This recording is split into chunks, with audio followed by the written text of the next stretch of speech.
Hello, everyone. Can you hear me well? Awesome. I'm really, really happy to be here. Last time I did this, it was my first time speaking. But now I think I've spoken like 6, 7 times, so I probably have more experience. How you guys doing? No, that's not the atmosphere now. How you guys doing? Awesome. Okay, so I'm going to just do a very brief intro and then we'll get into the talk. So, hello everyone, Huddle 2024. As you may already know, my name is Jordan Belonwus, and I run an almost full-service creative agency. And the reason why I say creative and almost is because there are projects that we don't work on. And so we work on currently this from production design, set design, brand identity, art direction, graphic design strategy, a little bit of advertising, product design, physical, product design, digital, and also fabrication. So the studio is called Belonwus. Obviously, I couldn't think of any other name, and I just felt I'll just use my surname. But I added the S so that it sounds like McDonald's, so that it feels like it's some like ancient name. Yeah, so this is our team. Unfortunately, we've not taken a very recent picture. So you're just going to imagine all the other people that exist there. So we're currently, I think, an 11-man or 11 people team. And we're working at the intersection of all the things that I had mentioned earlier. So we work on almost every type of project, and it ranges from physical, tangible products to things that are only digital, to strategy that you cannot even see, to print that you can actually touch. And majority of the time, we're actually just always working on so many things, and it's just sort of like almost like a constant chaos, but it feels like it's fun. So we've been in business for somewhere around 3 years, 3 years plus actually. And I'm just going to walk through a couple of projects that we had worked on in the earlier period. So we worked on the brand identity for Sporting Lagos. We worked on the jersey designs along with Onboard, and we worked on quite a number of things, including merchandise production, photography, art direction, handled a lot of graphic design for advertising, for social communication, and we just kept on like expanding the brief for as much as it was available. This is actually my favorite part of the project, and it's because all the words, I don't play football, I'm sure you can already tell, but all the words that we used here felt like things that I sort of like either grew up knowing or I was privileged to just hear people talk about. So it felt really fun to like bring in that somewhat street lingo into brand identity projects. So we also worked on the typeface, that's a numbering typeface for Sporting Lagos, and it was based off of this truck painting style. And we saw the typeface, and it was really fantastic. And I mean, I just sent it to Joseph, like, this has to be the typeface that we use for the jerseys. And so eventually it became it. So we did 0 to 9. We're supposed to have worked on all the other letters, but life usually happens. So we worked on quite a number of things for social media, and then worked on a lot of photography because we wanted to make sure that we were selling this brand as very high quality, however, not exclusive. So we didn't want it to feel like it was like an Ashlocks where people could not really relate to the brand because of like a price point, because football is like more broad and more mainstream. We wanted a situation whereby people felt like they were a part of something that was larger than them. So we did quite a number of assets and photography, and we just kept on trying as much as possible to push the boundaries and see how much work we can put out within the confines of the project. So this is just some of the identity assets and some of the billboards, and that's the final identity. We also worked on the logo for Grey. Interestingly, it was a very complex project, but I'm not able to share the details at the moment. We worked on the brand identity for Bamboo. Bamboo is the Fintech startup that has a product that allows people to trade US stock markets, and very recently, I think the Nigerian stock market. So our idea for Bamboo was building wealth from the ground up according to the concept statement. And so we're just trying to see how we can use that idea of building wealth from the ground up and sort of like translating that concept into all the design elements. So this was the icon set we worked on, and it was based off the idea of building and the idea of using scaffolds. I mean, bamboo sticks are usually used for scaffold, and it just felt like a very interesting double entendre where it's both a bamboo stick and it's also both used for building, and our concept is building wealth from the ground up. So we integrated that concept into the iconography, as you can tell, and then we worked on the application across the app.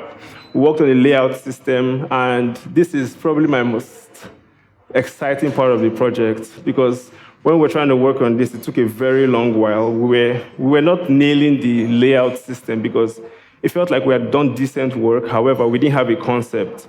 So we didn't have something that felt like this was the idea, and then we translated this idea into execution. But when we eventually nailed this, it was very interesting. So the layout is based off of a very simple concept, which is building blocks like Tetris. And so we use the individual blocks to sort of like form a layout system. So like by disintegrating the individual blocks, you form a layout. And so this was the eventual layout system. And then we extended the layout across multiple different platforms from social media. Also worked on a guideline to just like establish the rules and exactly how the elements need to come into play from regardless of where the social media brand or the entire visual is going to be displayed. So we worked on quite a number of assets and just trying to make sure that every single touch point where Bamboo needs to communicate what they do, they had like very consistent layouts that like emphasizes the idea of building wealth from the ground up. So we also worked on quite a number of layouts that also still highlighted that same idea. Then we worked on illustrations as well. And the illustrations were again based off of the concept of building wealth. But this time we're looking at the materials for building wealth, and not necessarily wealth in itself, but just like general buildings. And so we started looking at concrete, wood, glass, and every other material finish that you would see in a typical house. And we started translating that into an illustration system whereby it feels like you're building wealth with different materials. So if you think about it like this is an ETF where you're bringing different types of stocks into one bucket of complete stocks. So it felt like made sense conceptually and also physically. So we've also worked with Okta, formerly known as Okta FX, to relaunch in emerging markets, which is Nigeria. We worked on the production design for this commercial that was directed by Oluwada Best. And we also worked on the music video, which was the second part of the entire commercial. And I'm just going to play it while... One second.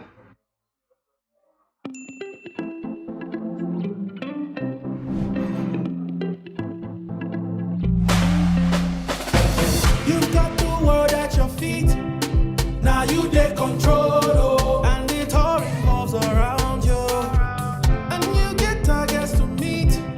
So you set your goals, oh. After effects, go day your side. And every day you get out of bed, you hustle to stay ahead with obstacles on the way. With after effects, you can be sure that your trading go mature, your investments are secure. And now you have a partner to make the world revolve around you. After effects is always here for you.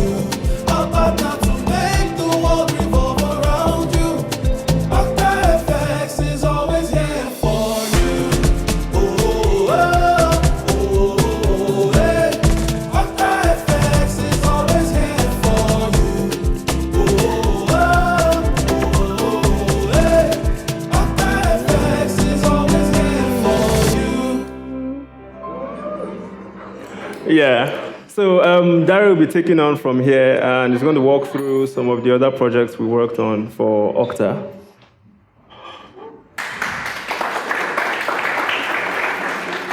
Thank you, guys. So I'm just going to talk through some of the other projects we worked on that transcend brand identity and visual design, so more production design and art direction. So for Okta, we helped with like art directing this commercial that helped them launch in Nigeria, and also launched their new name, Okta, from Okta FX. And we also did the production design on the ad, and we built some installation that they had in Lagos and Ibadan and Abuja. So they ran a whole campaign that was, the world revolves around you, essentially. So trying to put themselves out in Nigeria and, sorry, 1 minute.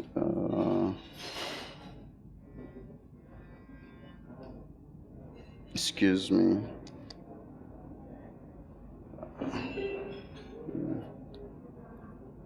Yeah, so this was what it looked like when we were building the installations. We had to like sculpt out this galaxy or planet-like elements and making molds with different materials, because we had to duplicate them into 3 different locations. So we made the first prototype and made a copy of it 3 times.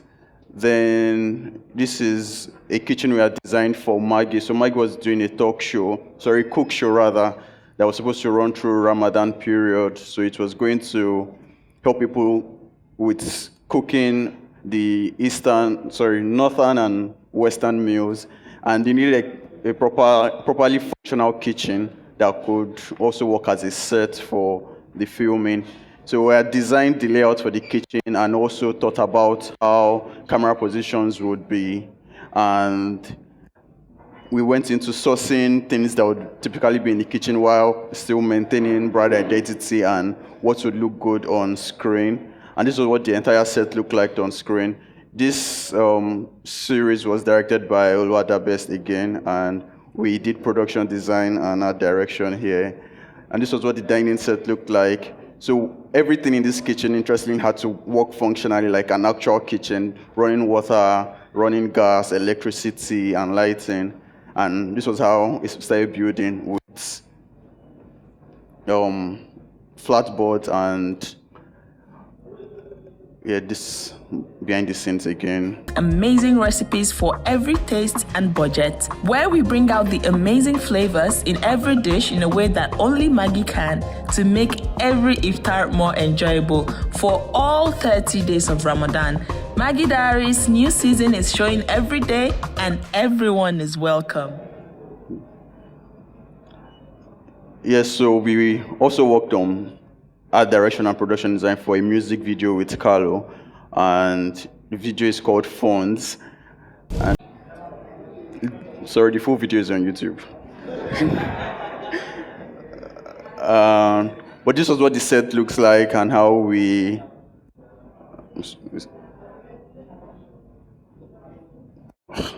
I'm sorry, this thing is lagging. But yeah, images from the set and back to brand identity design, and I'll let Jordan continue from here.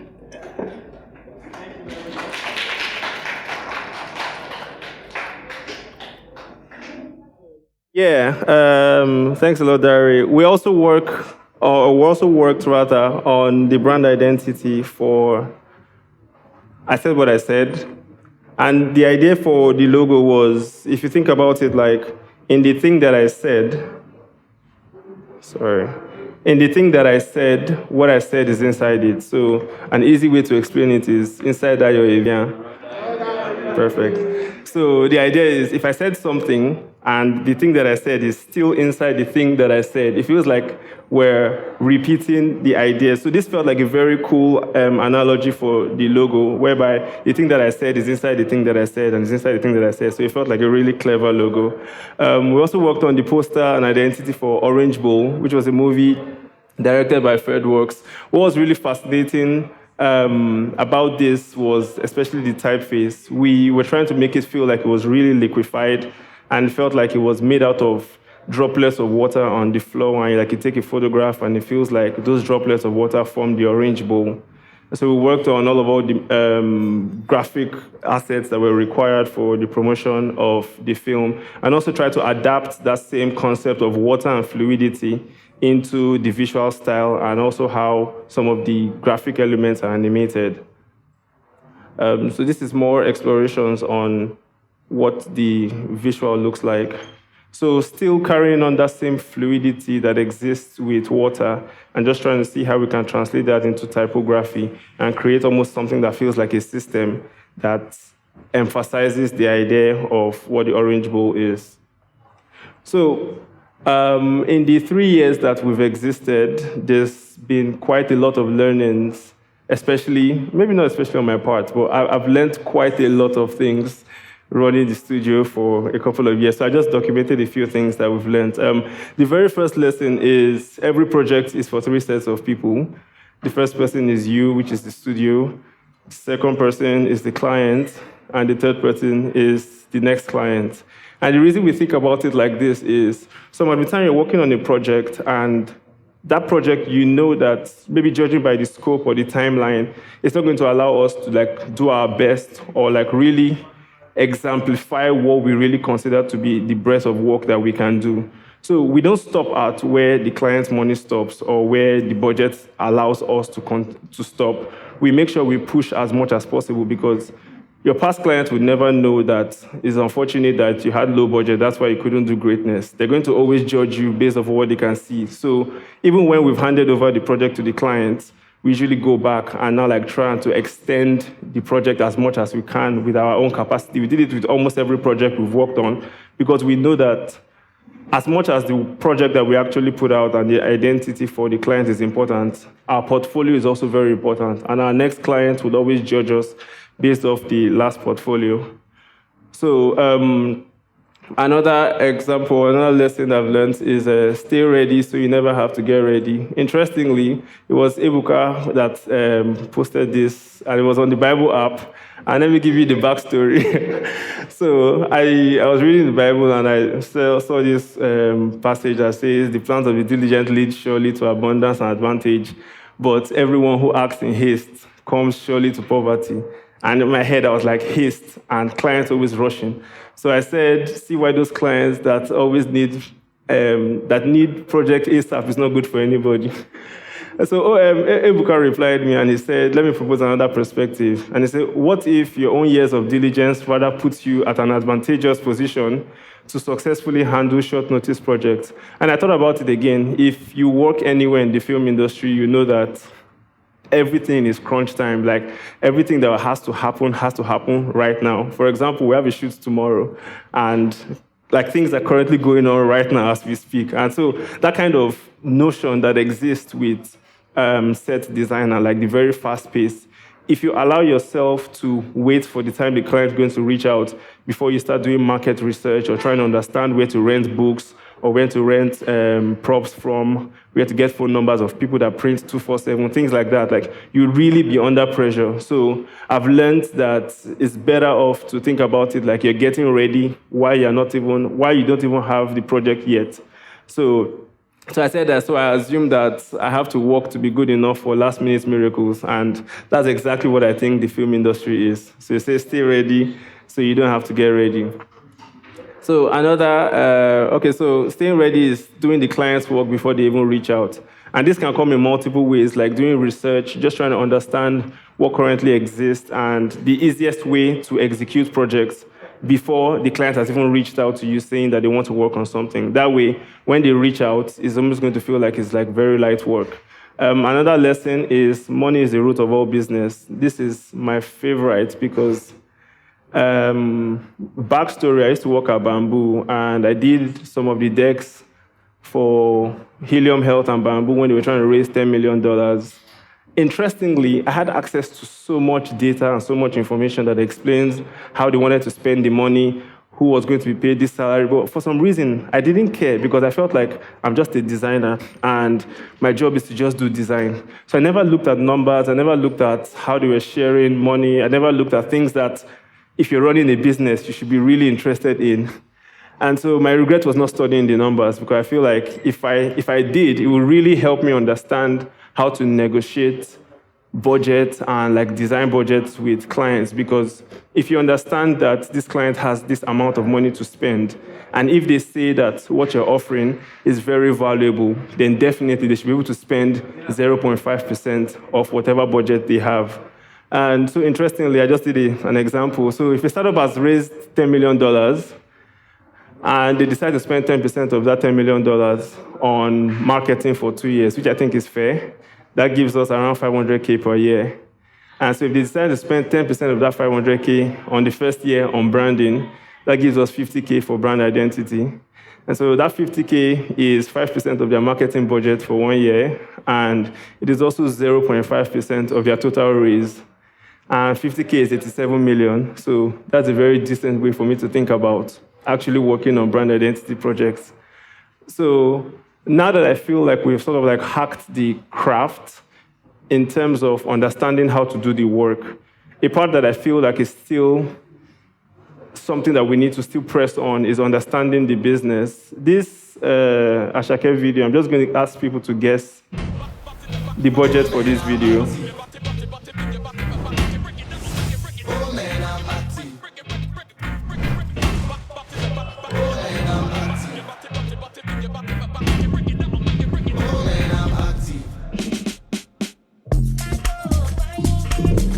Yeah.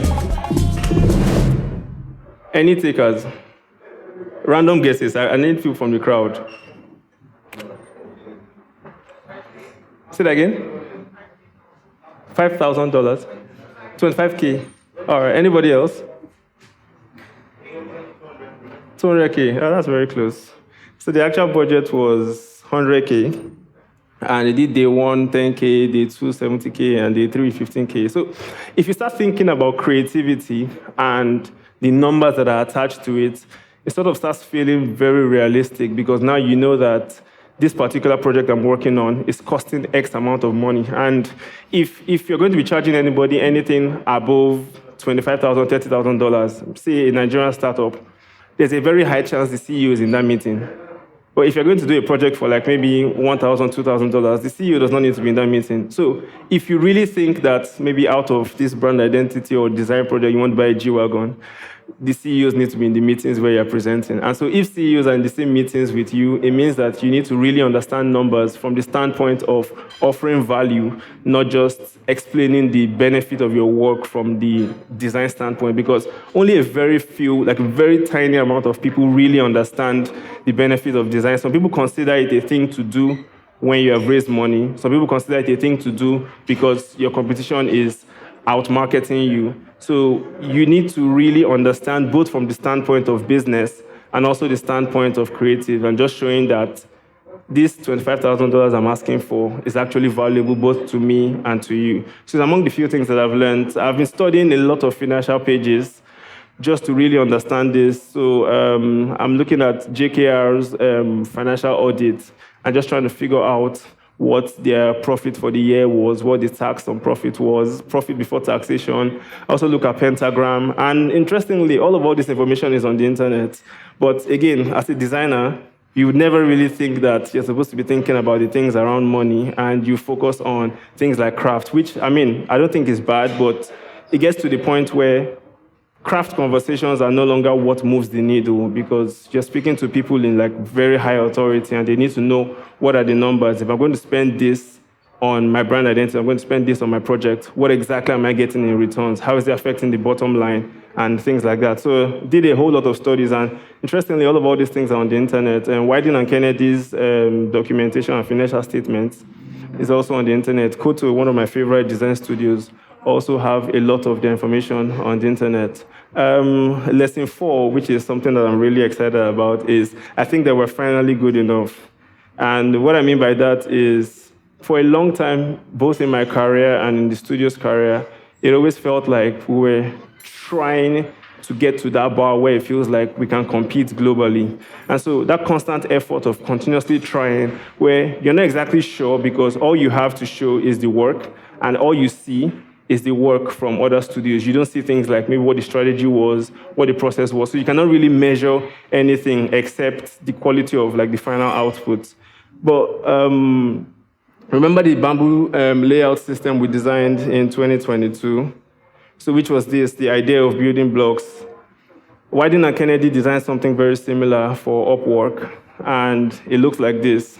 So in my heart, I felt like, okay, so if it feels like the OGs are doing the same work that I'm doing, then probably we're actually on the same level. Because if you look at the layout system, this is what it looks like, and it still follows the same principle that we had. Not that I'm thinking about it more or less from the standpoint of they copied our work because our work came out before then. Now I'm thinking about it more from the standpoint of I feel now that we're on the same level conceptually.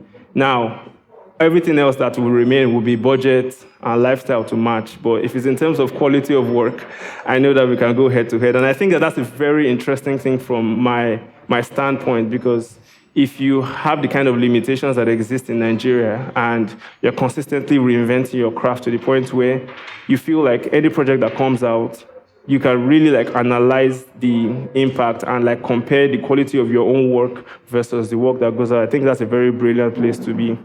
So we actually have a running joke in the studio that if we have an idea and someone, because it happens a lot of times, if we have an idea and someone else has had it, we'll say that Joseph has sold the idea to other studios.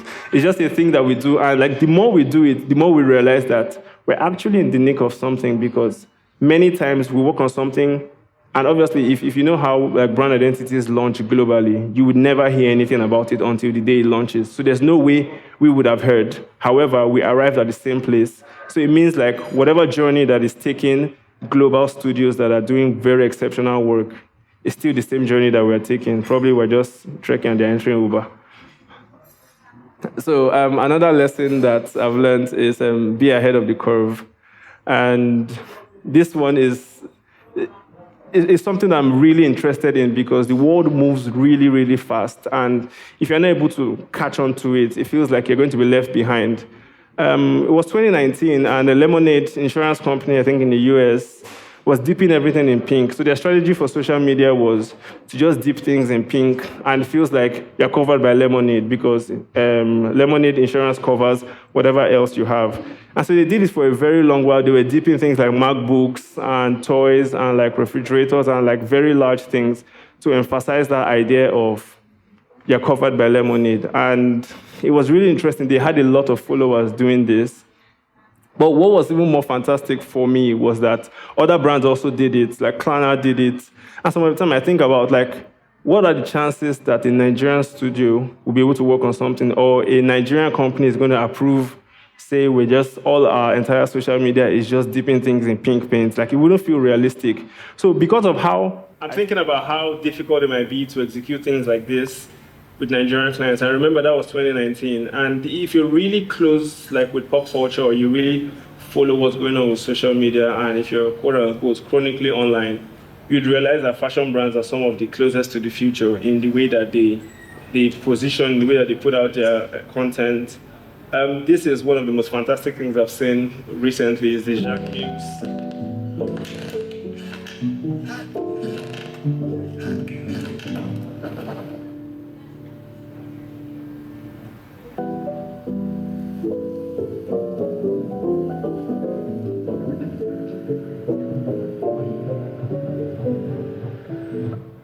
Personally, I really, really like them, because it feels like social media has moved from the standpoint of just communicating. And I don't know if anybody was designing somewhere around 2017.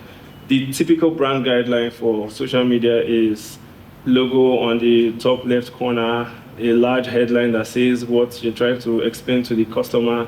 Then at the bottom right, you see swipe to see more. And it just felt like that was just something that was consistently being done. But I know globally, the world has moved light years away from things like that. And everybody's thinking about it, how do we communicate to people in a way where it doesn't even feel like this is an ad, or it doesn't feel like you're hearing this from a brand. So I know fashion brands do this very effectively in the way.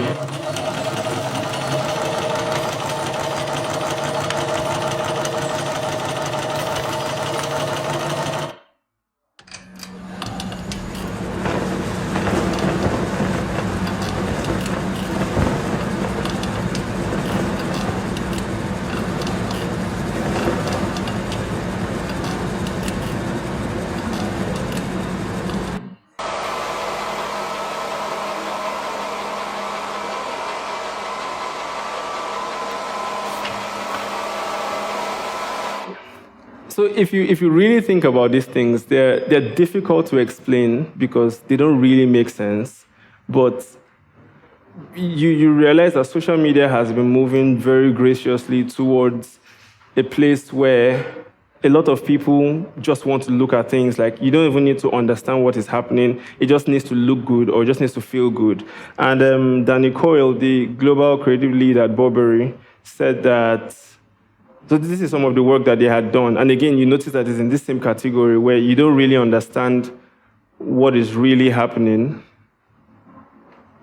but it just feels like things are happening. And the theory is, if we're going to put out an ad, we're hoping that you don't notice it's an ad until you've seen the entire video. So things like this feel like you can just watch it and you would not even realize it's an ad until like 15 seconds in, and it just sort of like sticks. So these are some of the strategies that currently exist in the way that people are thinking about marketing and like putting out brand work. So she explained it as it boils down to making something that is once commercial and unexpected. I want the viewer to get to the end of the video and not even realize that they watched an ad. So this is almost where it feels like the future of advertising and brand communication is going. And so there's others that are pushing the boundaries of this like ridiculously. If you see Balenciaga's TikTok, you would understand what I'm talking about. It typically looks like this.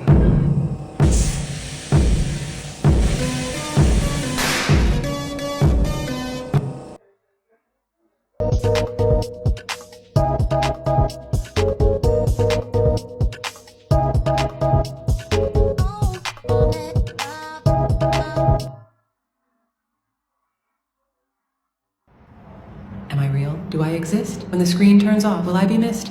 I touch my face, but nothing I feel. Am I just pixels or something real? Lines of code in my mind.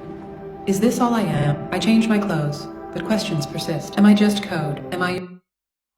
Yeah, so that is what Balenciaga's Instagram and, no, not Instagram, TikTok looks like. And I feel like it's difficult to understand right now, but you would probably notice in the next, say, 3-4 years, like things are sort of like tilting towards this direction. And by then, my theory is that a lot of Nigerian brands would already be late because by then, the brands would have moved again to something else that is really fantastic. So there's this social media concept that's called brain rot, and it's really getting popular because a lot of people, like if you've seen KFC Portugal's TikTok, it's filled with some of the most unexplainable things. I'm going to play the video now, and imagine yourself pitching it to the brand if you work for the brand. So here it goes.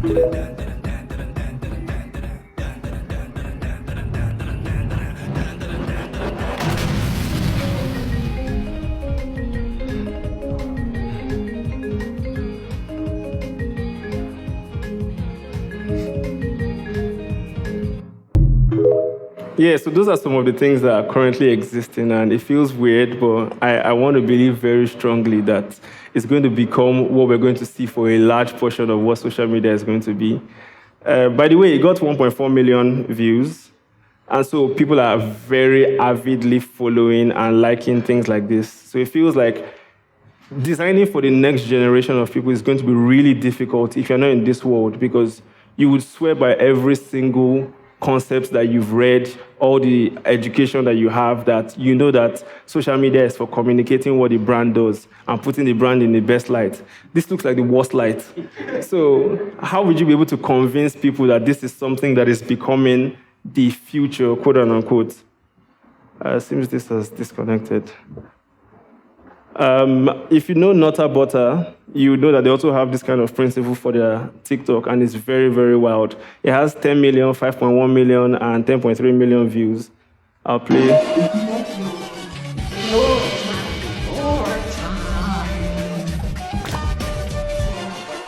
What's wrong, sweetheart? Air.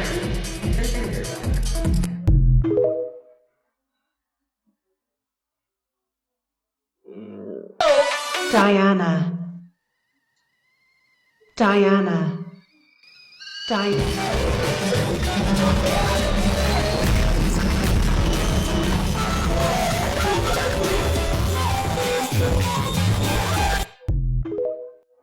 Again, if you know TikTok, you know that 5 million views is a lot to get from a random video like this, especially from a brand. Regular individuals don't even get this kind of followership or this kind of engagement. So whatever it is that they're doing is actually working. There's a lot of PR around how they're able to craft this kind of message because it's becoming a thing and more brands. I mean, Duolingo of like 2-3 years ago was very edgy, but this is way edgier than Duolingo. And I'm certain that another brand in the next 2-3 years is going to be doing like really, really disruptive stuff. And interestingly, if you check, forgive me, if you check who is currently on the comment section of all these posts, you're surprisingly going to see that it is actually other brands. And you see that a lot of other brands are just constantly tweeting or replying some of the comments. And this is wood.com, this is Pinterest, this is Calm, this is Deliveroo, Young LA, Subway, Old Spice, Pop-Tarts, Sony Soundtracks, Papa John's, University of Miami, and His Smile. So it almost feels like if you're thinking about social media globally, like all these brands have left the exact place where we are, where we're still trying to say, here are 5 ways you can use our product. Swipe left, or you're doing things like Man Crush Monday, or or what is happening, Throwback Thursday, or things like that. So I know very, very well that a lot of these things are moving very fast, and if we don't like hold on to what is happening with the future, we might as well just lose it in general. So, I mean, what does this all mean? It means that like design and content for brand is changing gradually. It might not be gradual, but we just need to be really aware of what is actually happening. And so lesson 6 is more new, less deja vu. I'm going to introduce Joseph, and he's going to speak about this, but interestingly, I stole this from a studio, actually. I saw one studio that had the concept, and I felt really nice because the idea of more new, less deja vu is we want to continuously keep doing new stuff and not feel like every time you're repeating the same thing over and over again, or a brand saw that you did something for another brand and they're reaching out to you and saying that, please just come and replicate this exact thing. We don't operate in that principle. So every time we're working on a new project, we're trying to see how we can do something new. So without further ado, give it up for Joseph Adesio.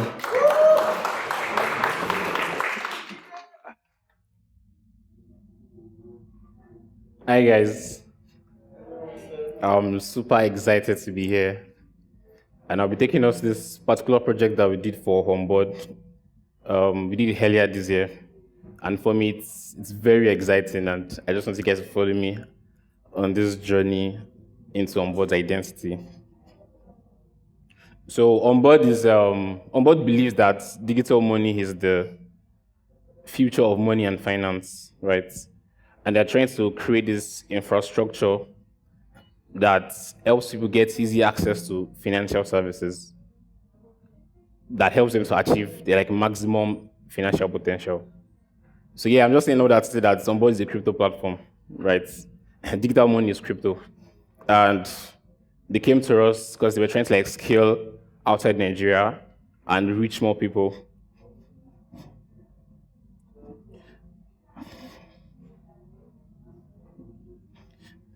And for me, at the time that we got the project, I knew basically nothing about crypto. And I think I can say the same thing for everyone that was on the team, that is on the team, right? And these 3 guys sum up my understanding of crypto. And I'm very sure you guys know these 3 guys. There's Bankman Fried for the crypto scam that shook the world. And there's Charlie Poppy, right? I think this guy made Bitcoin probably 50% more popular with the song. And every time we were on this project, what rang in my head steadily was BTC body, Bitcoin. And then there's Shegun.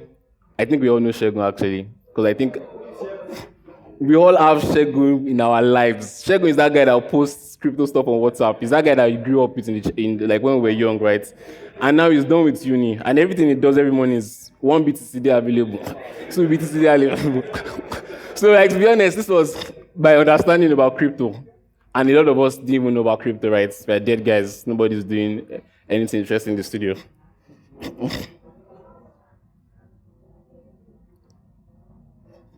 So yeah, and if we are familiar with the crypto space, right?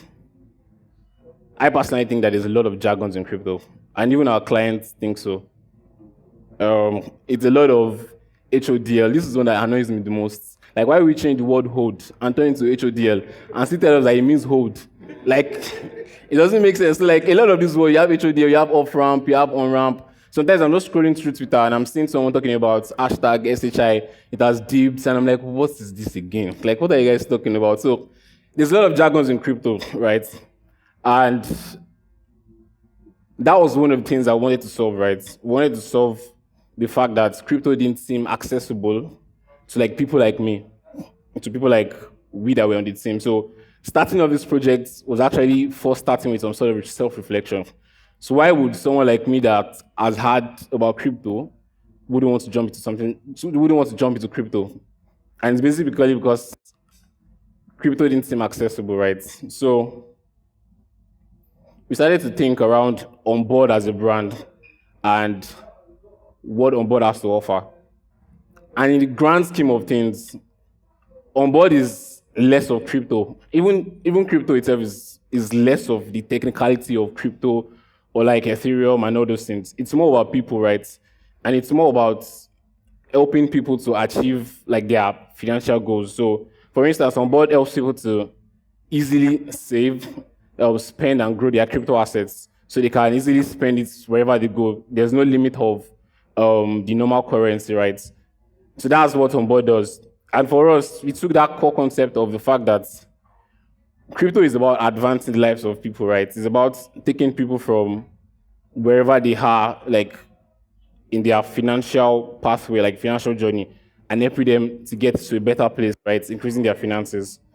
And we came up with a concept statement that says people then finance. And this concept statement is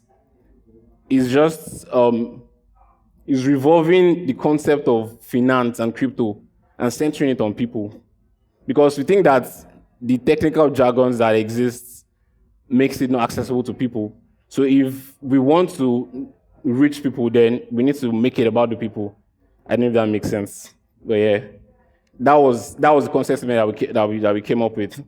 And one thing that we also noticed about Onboard is the fact that there are people like me that I don't have a knowledge about crypto. I know about crypto, but I've not ventured into it enough.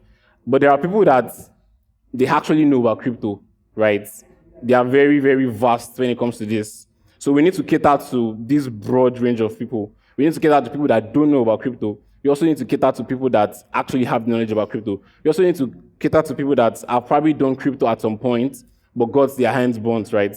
So we have this range of people, and this idea is about meeting people where they are at in their financial journey. So for me, for instance, that I don't have any knowledge about it, how does Onboard cater to me, right? So tailoring solutions that cater to this different set of people, but then also not removing the fact that finance is important, right?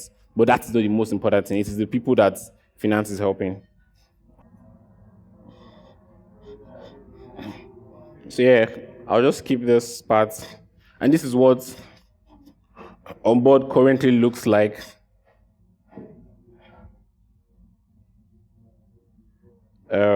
This is what Onboard currently looks like. And then so we started to work on the identity itself, right? Starting from the logo.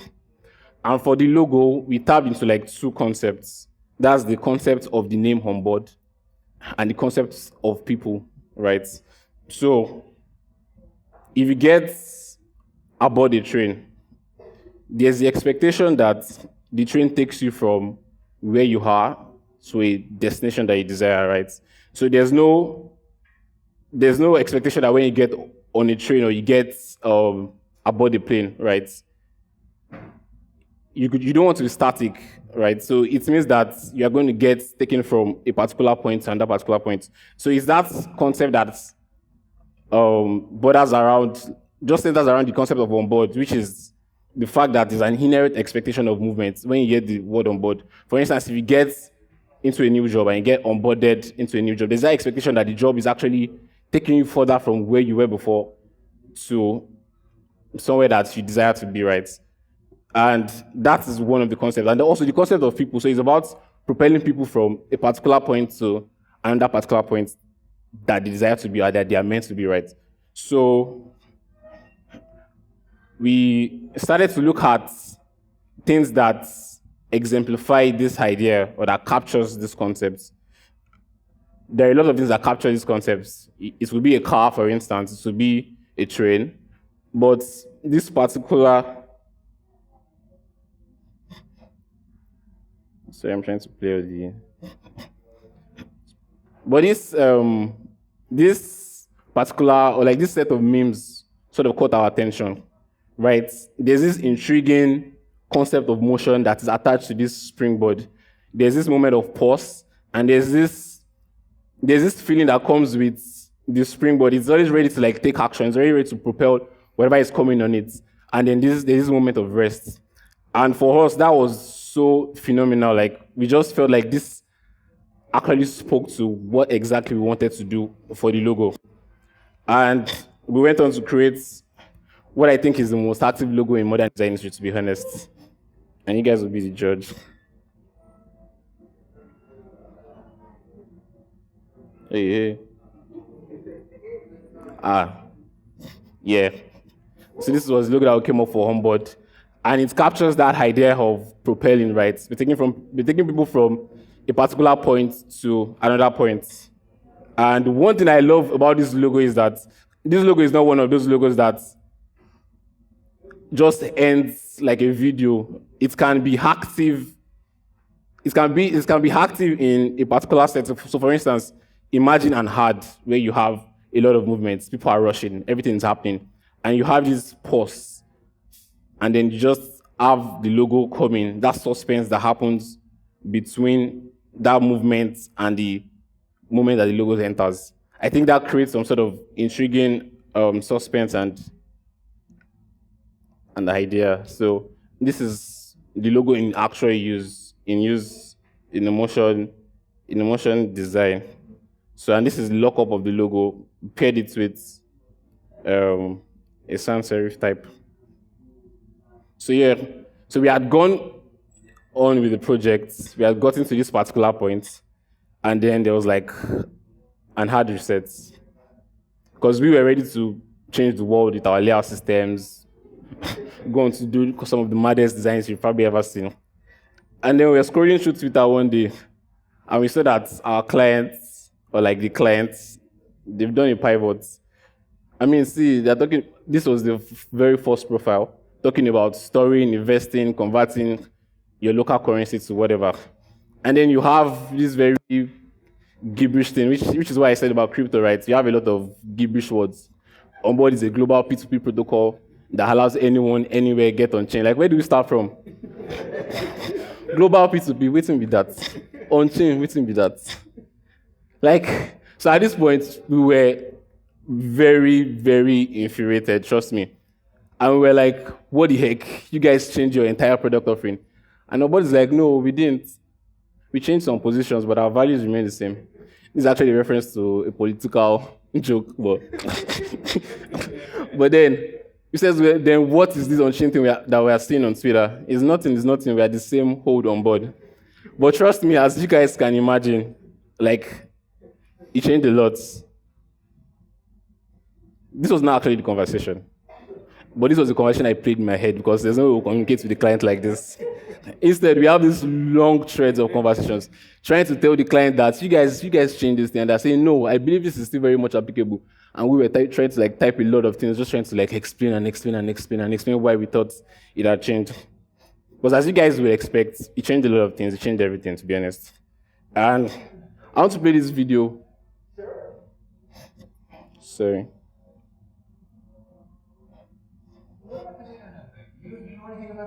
Sure. So I want to pause. Can I pause? Okay. I want to play this video. This video is a video of Bill Gates pitching the internet to David Letterman. I think this was in the 90s, and he was trying to tell him about what this internet thing is. So I want to just play the video now. what about this internet thing? Do you know anything about that? Sure. What the hell is that exactly? Well, it's become a place where people are publishing information. Right. So everybody can have their own homepage. Companies are there. The latest information. It's wild what's going on. You can send electronic mail to people.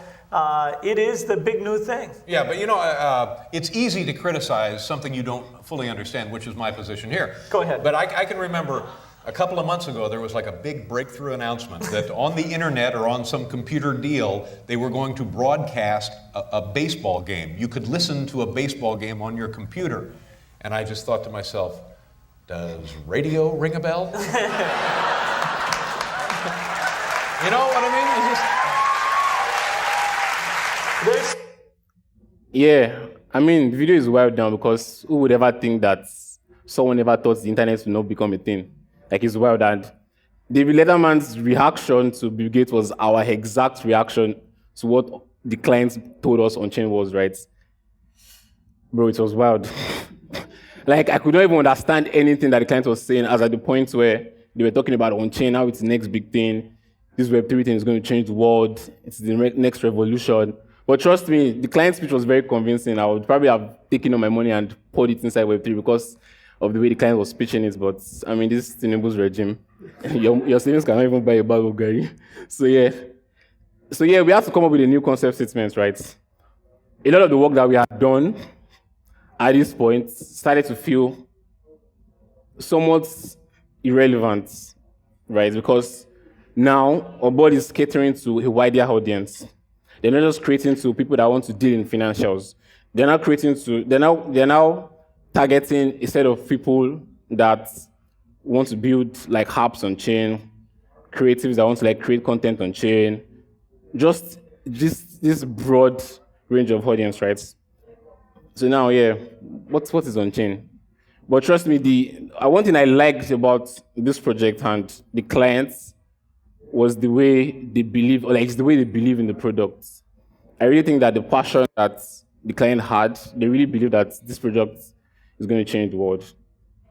And that really infected us, like it sparked some curiosity in us, and we went on this chariot of research, right? Just to uncover what on-chain is. I don't know if I want to like delve into the concept of what on-chain is, but for the purpose of this presentation, I'll just give like a very simple analogy. So if you guys don't understand, I'm sorry. I don't get it that much. Web 1 is read-only.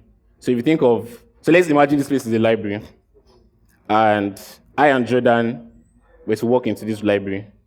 Imagine us walking into the door, but having no form of interaction. We're just coming into this library to read a book. So we just walk in like zombies, come here, read a book, we go out. There's no form of interaction. There's nothing. That's what Web 1 is, right? So you have things like Craigslist that was heavily built with very blank systems where people could not interact with anything. You could just come on the platform, read stuff, and go out. And then you have Web 2. So now, still imagine this place as a library. I and Jordan are walking into the library, but now we can shake hands like while we're walking into the library. We can tell each other how far now. We can read a book, we can talk about the book, we can add comments, we can like comments about the book. And that's what we are currently on, which is Web 2, right? So you have Facebook where people can now comment, they can like stuff.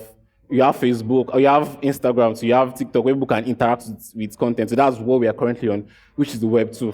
And that's called online. Or we say we are online when we're on the Web 2 platform. And then you have Web 3. This one is very hard to explain, but I'll try my best. So imagine this place as a library, but then there's no librarian. Web 1, Web 2, there's a librarian that's curating the books, that is trying to make sure that everything is like prim and proper. But for Web 3, I and Jordan are walking into the library. We own the books. We can read. We can write.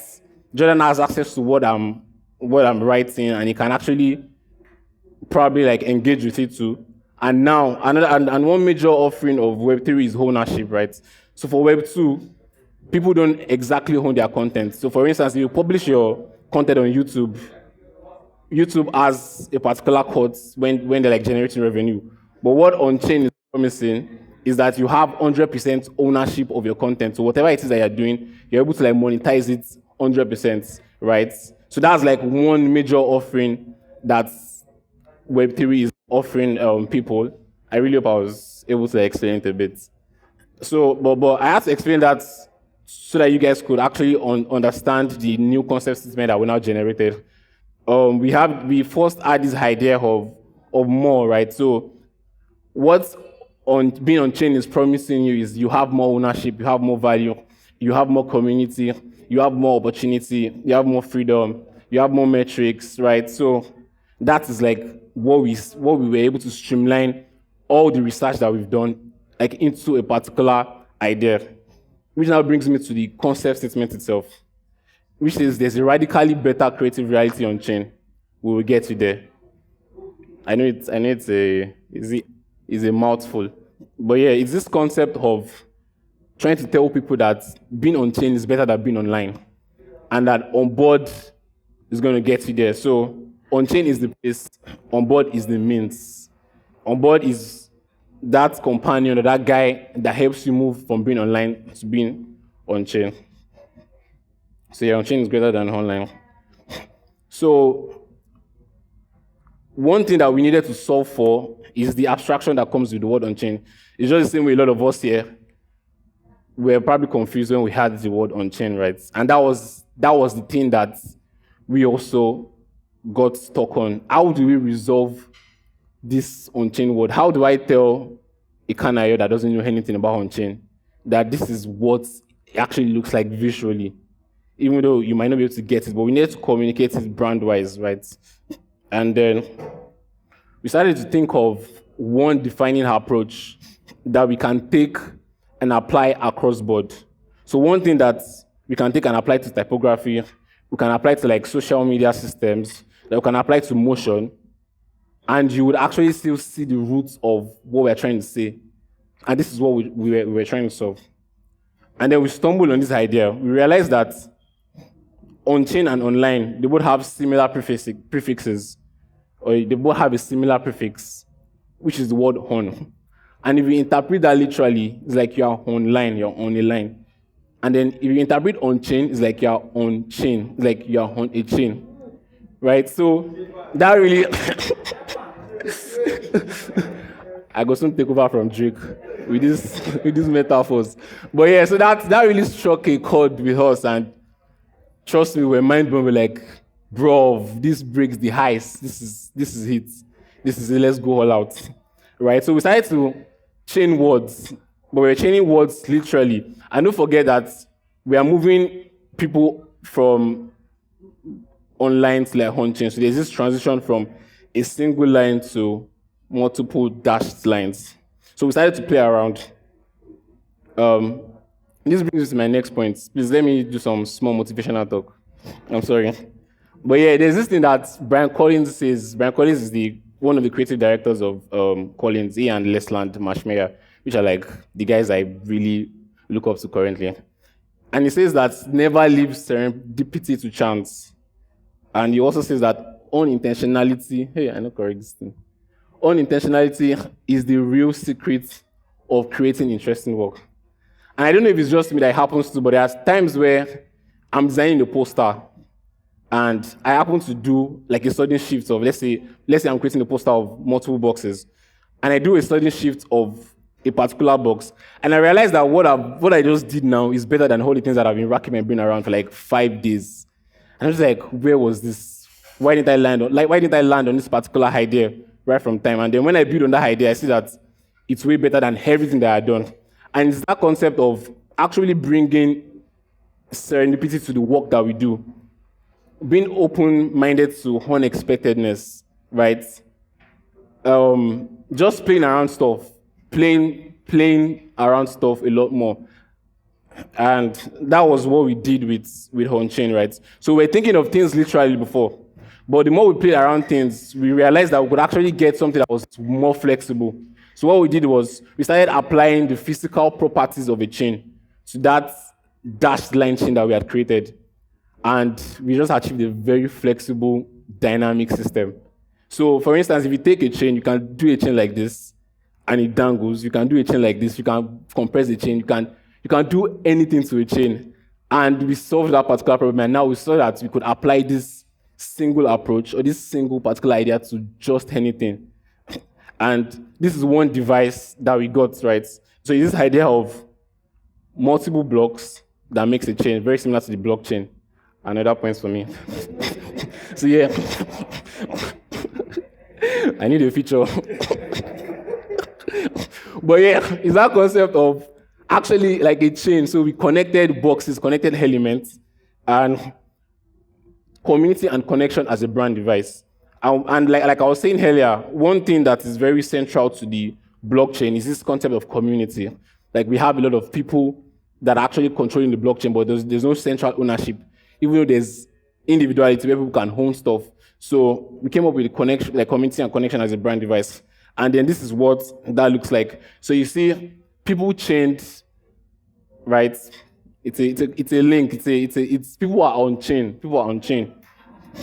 And this is the motion, right? So you dangle a chain and you just have this guy that keeps dangling. You can just do anything to it. I like this so much. You can just keep doing things to it, right? And then it's about you as much as it's about the community. And it's this concept of zooming in on individuals on the chain. You know, I spoke about the concept of ownership, right?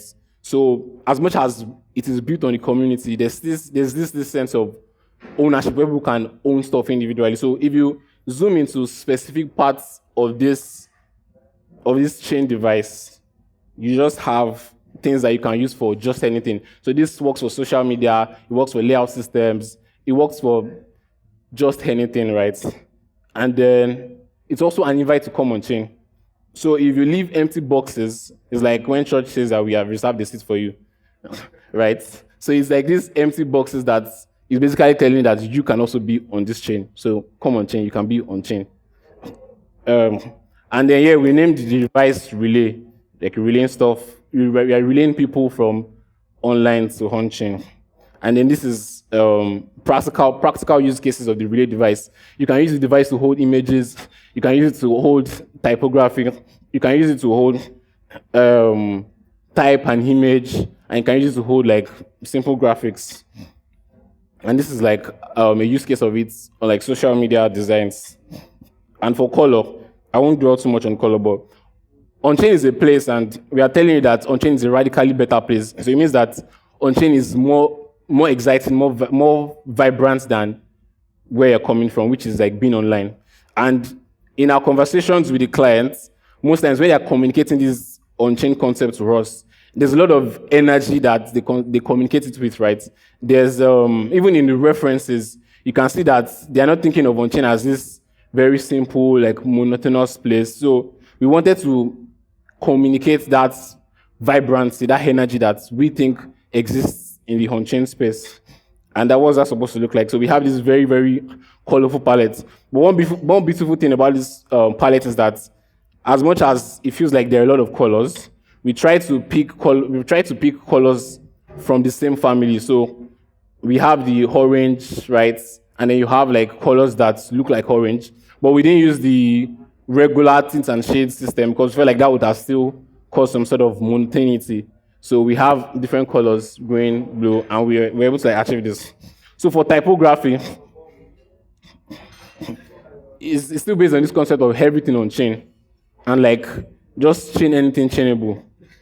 And if you look at a chain, if you take a chain and you compress it together, if you want to fit something into that chain that is cohesive, has been joined together, the thing needs to be sort of, I don't say deformed, but it needs to also be sort of condensed, right, to fit into that system. If you are chaining type with image, if you are chaining type with icons, if you are chaining type with illustrations, if you are just chaining things together, it means that the type has to feel like it's condensed, like it's cohesive. If it's too spread out, then everything starts to feel like disgruntled, or what's the word? Yeah, like it's not on chain, like it's online.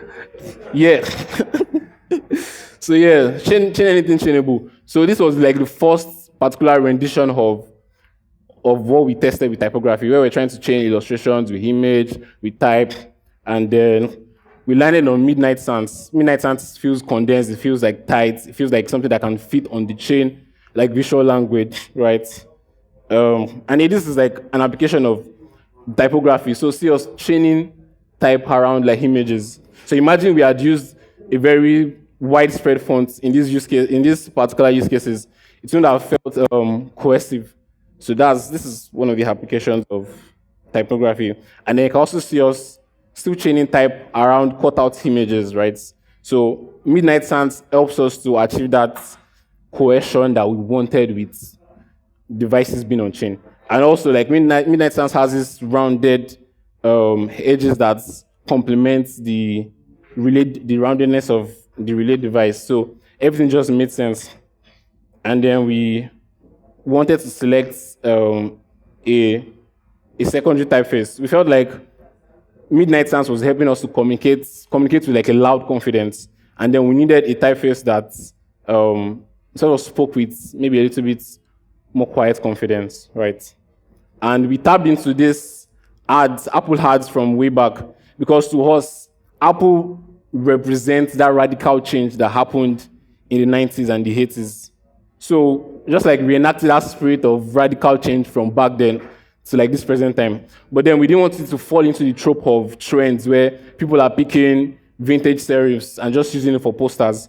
So we wanted a balance between something that was vintage, but yet still like adapts to this modern system, and we can still use like long term. So we landed on feature display, which I think really helps us communicate that.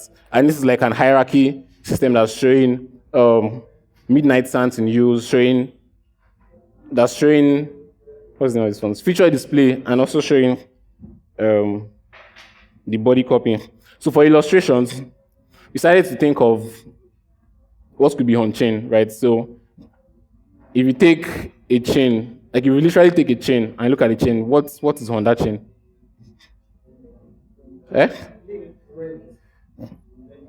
Pendants, yeah, pendants. So we treated illustrations as pendants, right? So if you see, so yeah, we use builds of pendants and attach it to like illustrations just to communicate that idea of objects being on chain.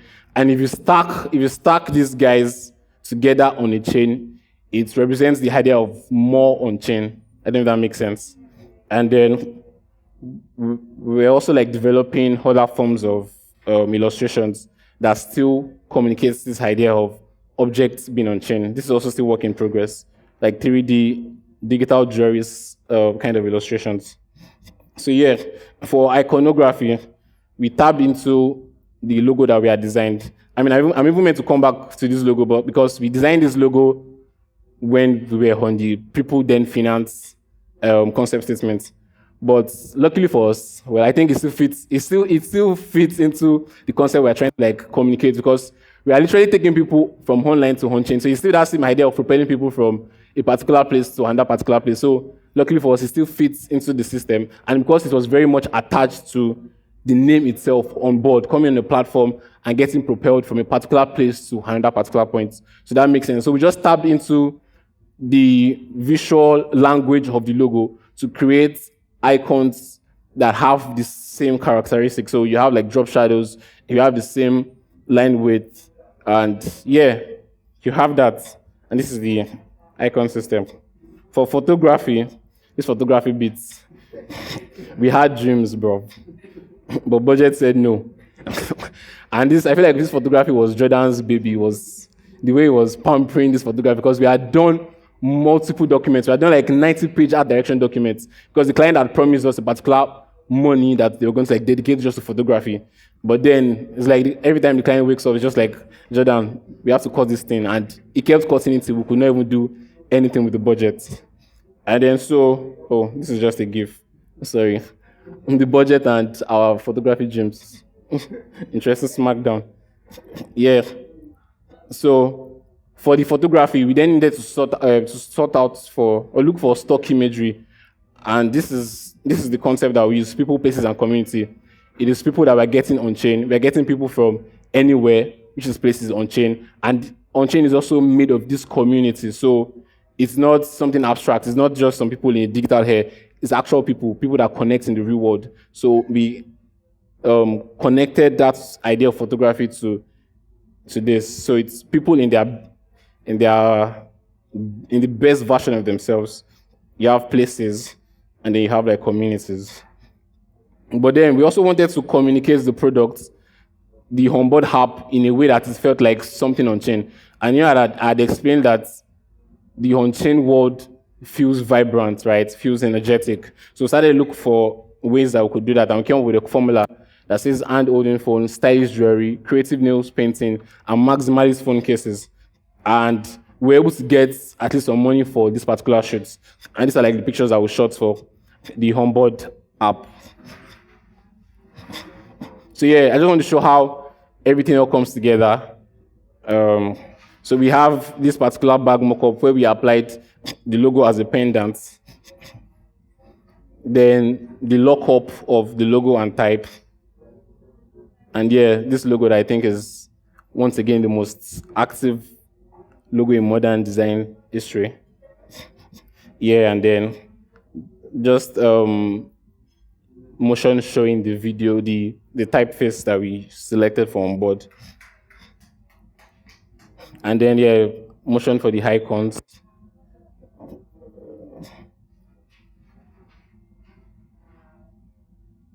Yeah, and then color palettes. And then we also try to apply the icons as croc charms and also the logo. I think this is one of the most successful applications that we did with this particular idea. So that idea of like dangling a chain, we applied this to this graph while the numbers are increasing. This will not be loop, sorry. I want to play it. Yeah, so we applied this to this particular device, and I think it's pretty successful. And then just more applications, the chain device with typography and merch, and just we also use the relay device has, I don't know what they call this, keychain elements and the logo. And then yeah, you have this guy that still stands out, stays on chain, and you have the dangling chain. And then applications, out of home advertising, and then you have copy on relay, and then you also have this guy that dangles, and then reviews this guy. I also came up with other graphic devices that sort of communicates this transition from moving online to on-chain. So we created a 3D device that just communicates this idea, and you see it here.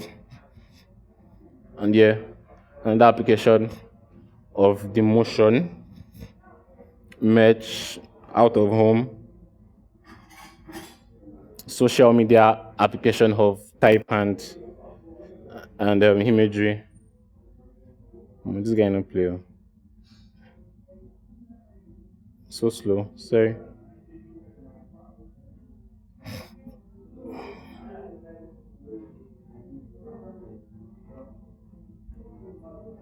So yeah, and you have this, how it all comes together on social media, just like different applications. And this is actually how we wanted it to feel like. We wanted it to feel very vibrant, feel divergent in a way.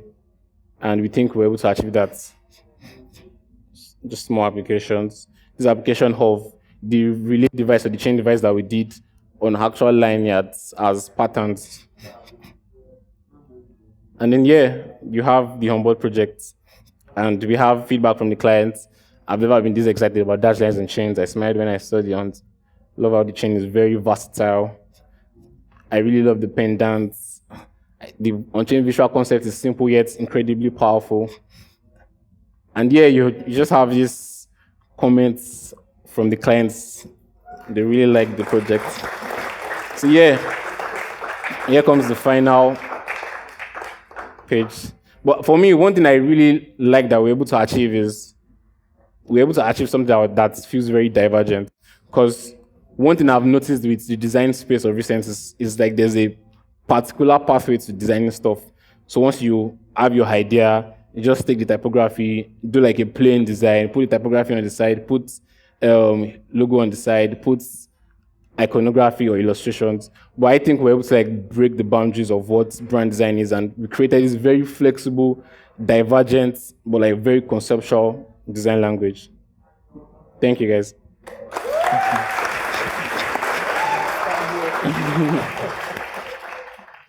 What a super awesome presentation. Can we put our hands together for... All right, so in about, let's just say like a minute, we'll switch into like the fireside chat. So I believe a lot of people have questions for the Belonwus team. I mean, they've shared a lot. So could you just raise your hand if you have a question? All right, we have some questions from... It's not when we start now that people raise 5 hands now that they want to ask questions. Please, we really need to know who wants to ask a question now. Okay, so we have 1, 2, 3, 4, 5. We have 5 questions from the house. Okay, cool. All right, so we just need to quickly do some setup and we'll switch to the fireside chat. Okay, cool. All right, so sorry for the break-in transmission. We're back. Okay, so this is how it's going to go, right? Because some people have asked some questions online, so we're going to ask some of those questions. We also have some questions, that we're going to be asking Belonwus team from the Huddle, and then people in the audience can ask a question, right? So I'll ask one question now, right? And then we'll give the mic to someone in the audience to ask a question. So that's kind of like how we would, go about this. Does that make sense? All right, cool. Okay, so, we'll start with a very big question, right? And I would love Jordan, Joseph, and Dari to pretty much answer this question from their perspective individually as, designers and creative people. And then also collectively, maybe Jordan could answer for Belonwus Studio, in a whole. But what do you feel like we're currently lacking in the design space today? And I think we should really think about that question from the African perspective, right? What do you feel like we're currently lacking? And usually why this question is a good question is because everybody makes it seem as if it's skill. There's a notion of there's still a big lapse in skill, right? But over time, from what we've seen, from people who have come for the Huddle, upcoming designers that we're seeing online, right? It seems that skill is not really a major problem as it used to be, right? So what do you think, is something that we're missing right now in the in creative space? So maybe Jordan, you'd like to answer first. Okay. I think the one that I can remember off the top of my head is taste and people that are able to fight for stuff very high level. So what I mean by taste is just general understanding of what is really high quality in terms of look and feel. And this goes beyond just graphic design. It is also just knowing that plants are better than some other plants for sets, or just knowing that if you've overused a particular look and feel, it starts to feel very bland. So things like that I feel are somewhat lacking in the sense that I don't know if projects happen too fast. So as a result, people don't have time to really think about how to really execute it in a new way. So it feels like let's just quickly repeat something that already exists and move on. So that's what I think is lacking taste. Then the second one is people that can fight for things at the top. I think that there are barely any people, or barely, and you'd hardly find individuals that are really creative at C-level. And because of this, when you're trying to negotiate for things like working on a particular project for an extended period of time, the only people that can make that kind of decision are not creative. So they don't understand the fact that this thing takes time or that you don't even have it figured out. Early in my career, I was very scared to tell someone that I don't know what I'm supposed to do. But I think I spoke to a couple of people and they were explaining that majority of the time you don't know what you're going to do, especially if it's creative. Because if you're creating something new, the chances that you've never done it before. So you not knowing should be something that you can communicate to high-level people, and those people should be able to back you up and say, I know this project is supposed to take 2 months, but we're willing to extend it to 3 months if we have guarantee that we're going to deliver greatness. So it's things like that I feel are somewhat lacking in that sense in the Nigerian space. Okay. Joseph, like that? Yeah. Okay. So, for me, I really think that skill is lacking. And why I say this is, for instance, add skill and maybe a visual language that is very peculiar to Nigeria. So, for instance, I saw Collins hire a new designer from India. And if you look at her work, also there's a babe that works at Spotify that is Indian that I really like, Shivani. And one thing that I've noticed that these people have been able to take from the space that they existed to like the international space is that cultural language. I don't know if cultural is the right word, but just that visual language that feels like this is Indian compared to maybe like a Nigerian designer or like a Nigerian design that feels just very generic and like the common thing that you'd see just in other spaces, right? So I personally think that skill is still lacking because we don't have, especially in graphic design, maybe in other parts like UI, UX, like product design, I think that's like pretty strong. But in graphic design, we don't have so much of like type designers. We don't have so much of people doing maybe generative type or just doing some crazy stuff that is still sort of linked back to Nigeria. For instance, when I looked at the portfolio of the babe that Collins just hired, you can see a lot of custom type work that is somewhat infused with that Indian heritage. If you look at the babe at Shivani too, you see this story that our work has. And I personally think that that's something that is lacking. I don't know how we're going to hack it, but I think it's lacking in the Nigerian design space. Okay. What I would say is currently lacking is how we talk about design or write about design or put design out in public. So currently, what I see current or what is common right now is we just see visuals, but we're not talking about the conceptual part of design. Like people are not writing their thoughts in tandem with what they are showing. So it almost feels very baseless, and it also speaks to what Joseph and Jordan had said. So you would see that there is either lack of taste or there is lack of context, and it's just generic. That's what I think is really missing. We're not putting design out with context. We're just putting design out like visuals. Okay, awesome. All right, so before someone in the house can ask a question, right, Jordan, I actually have a specific question for you. And I think like this is a really important question. Okay. So how did you put together the Belonwus team? Because it feels like you got it right in the first instance.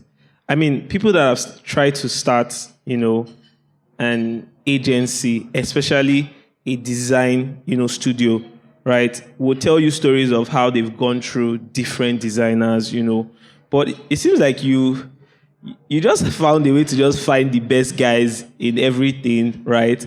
And you all came together. So what was that process like for you? How did you pretty much transition from a designer? Because you have to look at it from first perspective of, I want really good designers, and I'm also a designer, right? And the other side is you're also, like a business owner, right? So you're thinking about like, okay, this person that I'm bringing, what does this person bring to, the overall business objective? So what was that process like for you, putting together the Belonwus team, right? It seems like, it feels like an Avengers type of thing where, someone has been watching one superhero from somewhere and you just said, it's time to bring them in. So how did that happen? I mean, initially, it wasn't so much of a thought because I was just hiring one person. I think the very first person I hired was Bayawa in tandem with Joseph. And majority of the people that I've hired have always been that either I've seen them for a very long while and I've really liked their work, or they just told me they want to work with me and I just felt the vibe and it was a go ahead. That was what happened with Joseph. I met him in church and apparently he knew me, I think from Twitter or somewhere, and he just showed me his work and I was really, really thrilled by it. And I felt like this was like a very great opportunity. So when he joined, some of the things that I started trying to measure was, I don't know if it's dexterity, that's the word, or resilience, because there's some things that I think that I know, and I'm always trying to like explain it to someone else, but you cannot explain things that the other person does not want to listen to. So there's a level of that you hear someone say that makes you feel like you should continue talking. So it was things like that constantly started making me feel like this was actually someone that I really need to keep as much as I can. And then the scope of work that we started doing started increasing. So with every time that there was a new project, I was actively thinking about who can fill this role. And for for the most part, it's been either I'm hiring people that I've always known for the longest while, but I've never had their money until there's a new project. I'm like, okay, it's time to hire this guy. So there are many people that I still have my eyes on, and I'm like, don't worry, once I just get small money, I'm coming for you. That's really good. So I mean, like, so people at the Huddle, they have, first dibs, right? Okay, cool. So we'd like to open up to, the first person to ask a question from the house. Okay. Hi, everyone. My name is Tenny. Thank you very much for your time today, team. My question was around the on-chain development that you did. So first you went one direction and you went on Twitter and saw a whole different thing and went another direction.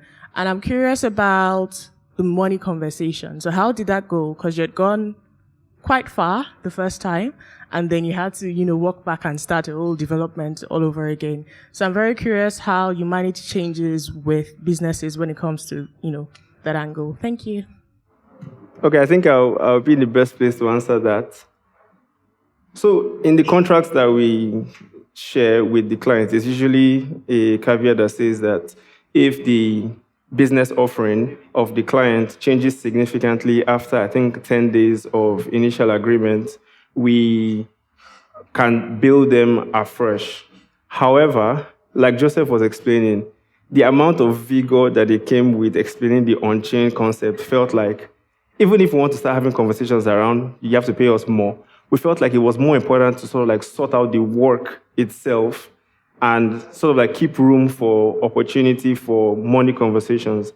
Then secondly, I try as much as possible to give wiggle room for situations like this, because as much as you might be thinking about it like these are our standards and this is exactly what needs to happen, I think the context was Onboard had gotten a raise from Coinbase, and as a result, I think Coinbase needed to, or they had some kind of partnership with them. So if you're thinking about it from a business standpoint, it's not something that they just thought randomly and felt like, okay, let's just change our business offering. Is that there is business development that's happening. The only problem that I saw was just that maybe we were not carried along from the initial change, but I don't really think that and we hadn't gone that far in terms of execution. It was just ideation and just coming up with concepts. So I felt like if we allow for wiggle room, it gives us some kind of opportunity. If we now need extra time to work on something, it almost feels like, you changed your offering the last time. So if we're going to ask you for 2 more months, you cannot say no. So things like that. And I think it also helps just build relationships, because you cannot just be very stern with contracts when you're trying to build a very long-lasting relationship with clients. Hi there. So this question is as regards to how the world is changing, because like you said, the world is changing in a very fast-paced, and I enjoy social media, deeply enjoy it in a very obsessive manner. So when you are speaking to clients who are really stuck in their ways about what they want, about how they want their brand to be perceived, how do you, tell them that this is how the world is going to be in the next 10, 14, 15 years, and if you want your brand to still be as relevant as you think it should be by that time, we need to change this or that. So how do you, relay that message to them? So I think I can answer in 2 ways. The first one is, there was a slide I was supposed to add, or a lesson I was supposed to add, which is the client is always right, but they might not be right for you. So during the period where you're having conversations about, is this client, the client has not paid, you've not been engaged yet, we sort of test the pulse to know how willing they are to expressing or seeing opportunity and going all out. Many clients from the get-go just tell you that, we had one conversation very recently that this is all I need you to do. Don't change our typeface, don't change our logo, don't change anything. Just give us a brand guideline, straight up, from the get-go. But we went on a tangent and we were no, we have to change this, we have to do this. We went on 2-3 months of hard, intense labor, only to realize that this client is not budging. And so we actually had to quit that project. And so we had to refund money and call it a day. So if you know from the beginning that this client already is like this, think about it like a regular relationship. You wouldn't see someone that has red flags and think that you want to change the person, it's not going to work. So you just look for who has the green flag that you have, that you want, and just like link with that person. So I think about clients like that. I don't try to convince clients to change anything significant. If I don't have some kind of equity, maybe I know someone that's on the inside that can help me fight, because a lot of, like, the higher you go with brands, you start realizing that a lot of it is politics and a lot of it is relationships.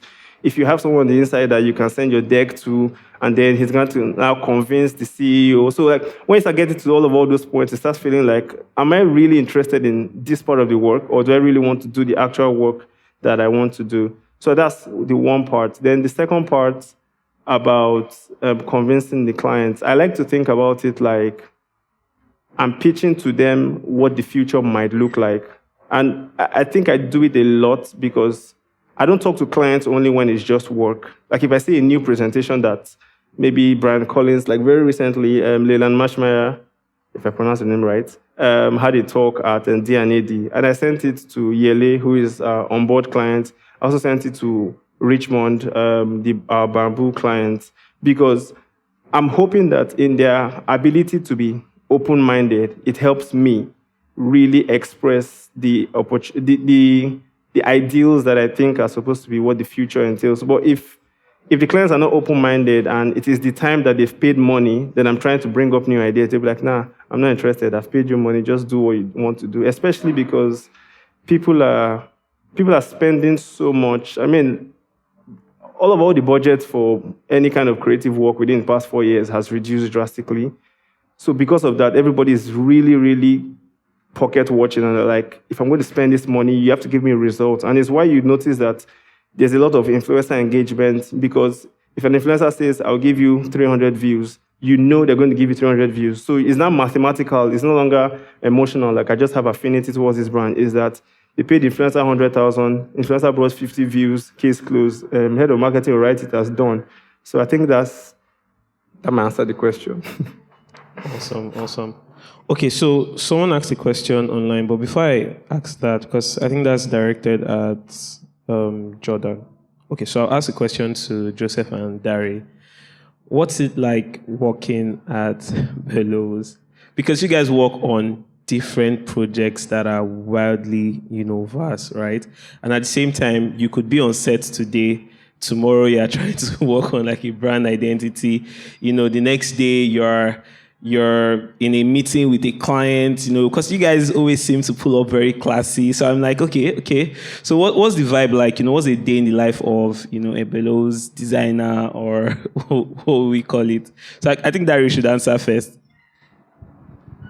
So what's like working with the studio is, it's like me having the opportunity to do my best work on everything I've ever dreamt of, or all the things I would ever want to do. So there is the opportunity to do graphic design, there's the opportunity to do production design and architecture and fabrication here and there. So it's like, I wake up today and we're like, how can we expand this brief to do this, and that? Yeah. So okay, Joseph, before you answer, right, I think, can you also just shed light on how you deal with burnout? Because you're making it sound so sweet. Dari said he gets to do all the things he dreams about, And I feel like it's fair to also communicate, how much work actually goes into what you guys do, right? I mean, we could see the amount of thought process, right? Many people will look at the final outcome and look like, yeah, it makes sense. But the thinking behind it and the amount of work, I mean, you guys shared experiences with, clients coming back, or you realizing that a client has really changed, their entire communication, right? And you were thinking about them in another light. So just shed some light on that. Don't give us your dream too, like. Okay. I mean, I think working at Belonwus is very chilled. For instance, we don't work on Mondays. If because Jordan is here, maybe we should do another. But yeah, for me, it's the similarity of mindsets. I think that makes sense. It's the fact that I can have an idea about something, and speaking about it to Dari and Jordan, it clicks immediately. Like, you really find that, trust me. And with other designers, like, I'm trying to convince this guy that this is the best way to go, and I'm spending like 5 years. But with Dari and Jordan, it's like 2 seconds. So that similarity in mindset, that cohesiveness that exists with the team, I think is one very major thing. And we burn out, of course. For instance, sometimes we're working on brand identity projects for 1 year and 6 months, bro. Sometimes I'm just tired. Like, can we end this already? And for me, as a graphic designer, I like spontaneity. Like, I like to work on spontaneous projects. I like to do a poster today, do a poster tomorrow, do a poster next week, just do something random. So that boredom can exist with brand identity because you are working on it for such a long time. Sometimes I think we've done a project for 2 years, right? And there are projects that we've done for 1 year, 6 months that never gets published.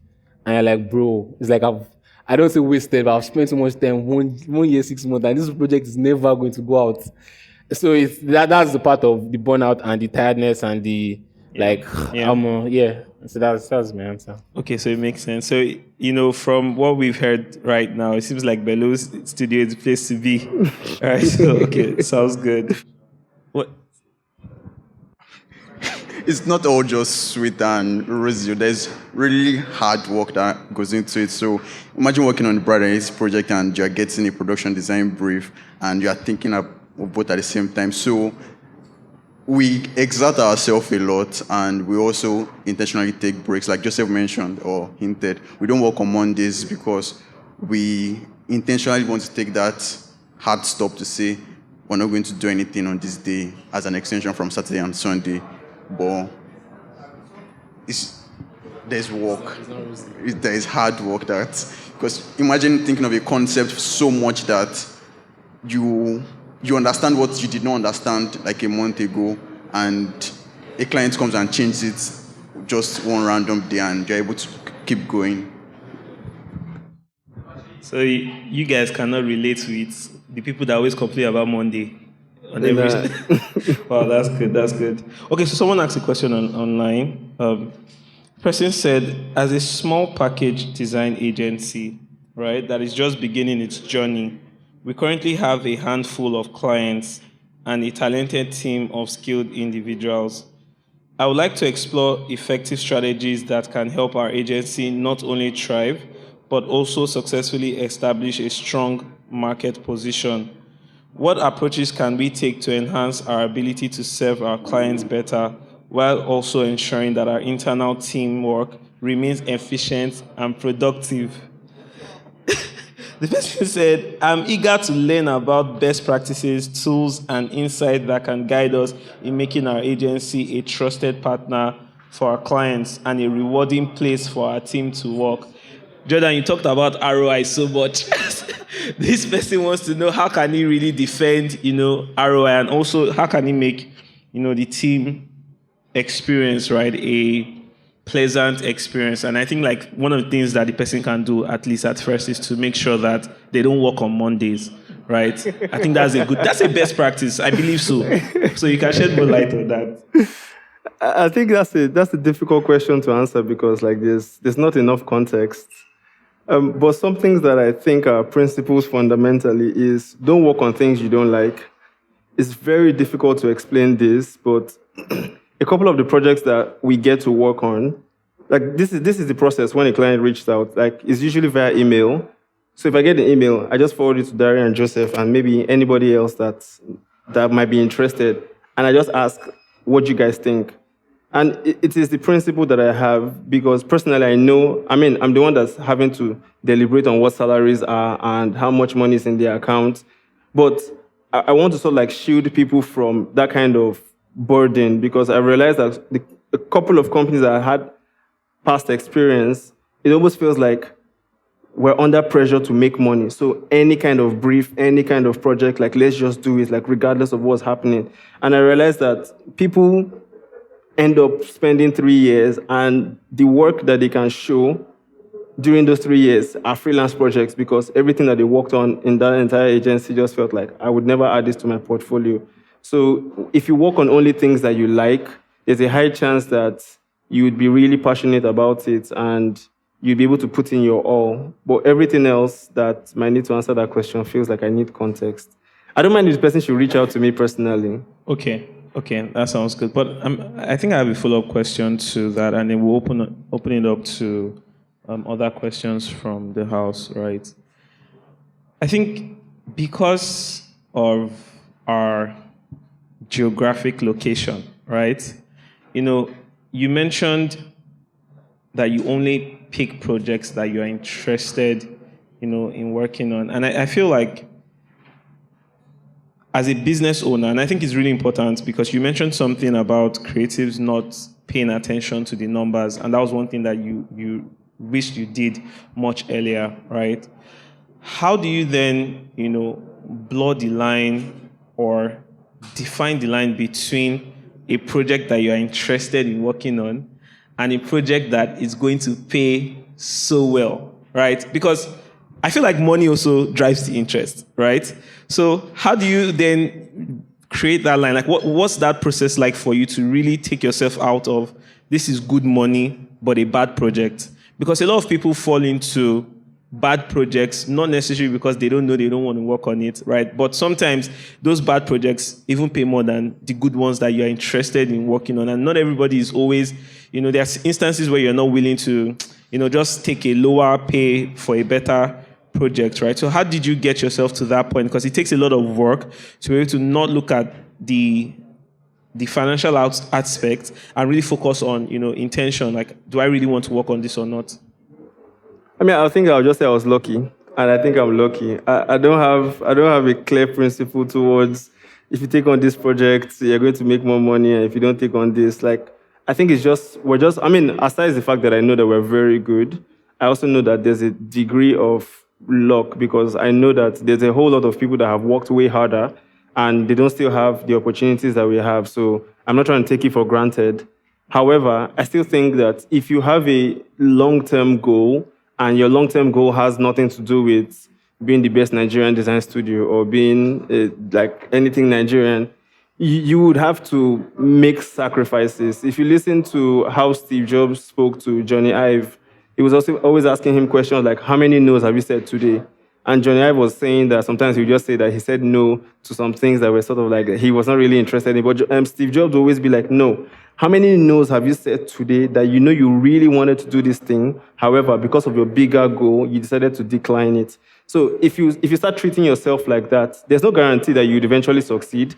However, it puts you in a place whereby you know that you've put in all the effort required. And if the universe or the entire world does not favor you, you know that you've tried. So I think that might be my... Okay. Sounds good. All right, so David, we have more questions. Okay, so there's someone with the mic. Hi everyone. So on the Onboard project, I just wanted to know how long did it take to for the timeline for the project, especially the time that it took you to unchain the chain and all that. So yeah. Yeah, I think it took us 6 months. Yes, it took us around 6 to 8 months to actually finish everything. That's that period. The device, that was probably I think 3 to 4 weeks, because we had done something, then we had to, was it up to 3 weeks? Within 3 weeks, we had done something, then we had to go back, think around it, then go back again. So around 3 weeks was the period it took us to crack the device itself. Hi, everyone. My name is Sharon. I just want to say thank you. This has been great. So this is more production design centered, especially as someone just like your thoughts, thinking out loud. How do you, because it's a question I ask all the time to other production designers and they never want to answer, how do you curate your budget, especially as someone that's very passionate about art direction. So sometimes you find yourself like you're so passionate, and then when you're paid everyone, you're like, wait, what just happened? So it's just how do you curate your rates and your budgets, especially I think that's the question. Derry, do you want to answer?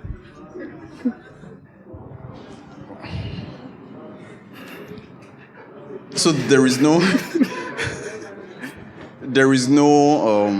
it's not a hard principle, but how would address budgets for each production design project is almost very different. So we break down each scene and outline what is very essential, and also outline what we want to do as art directors and production designers, and make sure we're able to execute within the budget, and we share with the client, and if they are agreeing to the budget, we take it, and if it's not, we're like, we won't be able to do this, and this is the budget we can work with at best, and if they agree, good. If they don't, we sort of like move.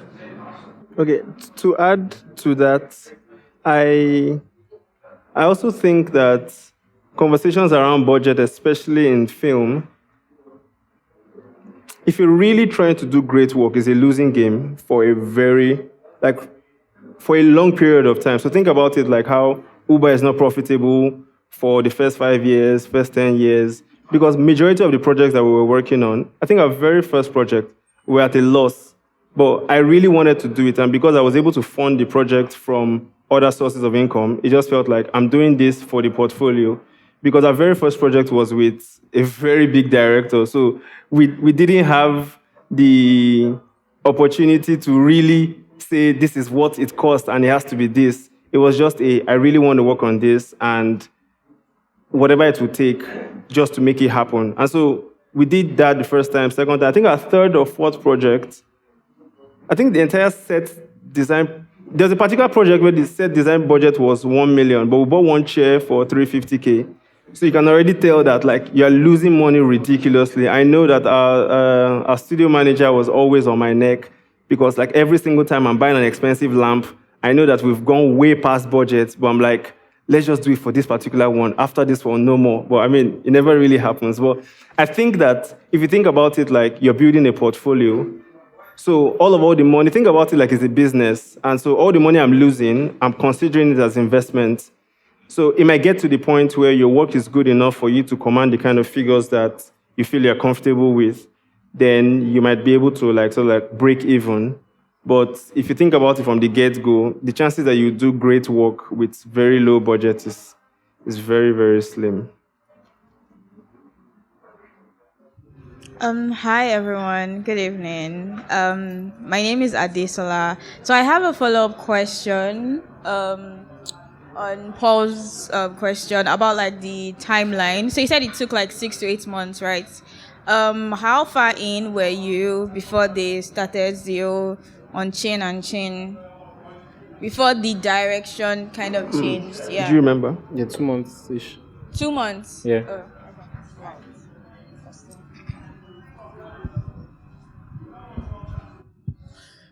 Good evening. So I have like 2 questions, but there are those 2 questions that have like A, B, and C. I think my first question would be, I also run like a creative company, and one of the things I like to see is like your word.